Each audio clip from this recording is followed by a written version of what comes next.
ஊர்ல ஒரு candy shop இருந்துச்சு. அங்கே நிறைய வகையான சாக்லேட்ஸ் எல்லாம் இருக்கும். அந்த கேண்டி ஷாப் கிட்ட ஒரு பையன் ஒரு பொண்ணு அடிக்கடி வந்து அந்த கேண்டி ஷாப்பே பார்த்துட்டு இருப்பாங்களாம். எதுவுமே வாங்காமல் போயிடுவாங்களாம்.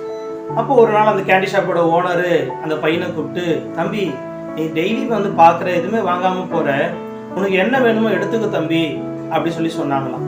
அப்போ அந்த பையன் ஒரு சாக்லேட் டப்பாவை திறந்து கை நிறைய சாக்லேட் எடுத்துகிட்டு சந்தோஷமாக போயிட்டானான். அப்போ அந்த பொண்ணையும் கூப்பிட்டு, பாப்பா உனக்கு என்ன வேணுமோ எடுத்துக்கோ அப்படி சொன்னாங்க. அந்த பாப்பா, இல்லை அங்கிள் நீங்களே கொடுங்க அப்படி சொல்லிச்சு.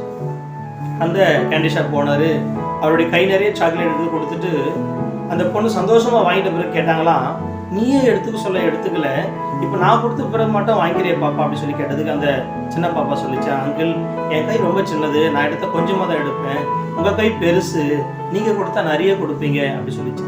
அதே போலதான் ஆண்டவரிடத்துல அவருடைய அனுமதியை பெற்று ஒரு காரியத்தை செய்யறதுக்கும் அவருடைய முழு சித்தத்தோடு ஒரு காரியத்தை செய்யறதுக்கு வித்தியாசம் உண்டு. அனுமதிக்கப்பட்ட சித்தத்தை செய்யறவங்களுடைய நன்மைகள் கொஞ்சமா இருக்கும். தேவனுடைய பரிபூரண சித்தத்தை செய்யும் பொழுது நம்முடைய வாழ்க்கையில கிடைக்கிற நன்மைகள் மிகுதியா இருக்கும். ஆமென்.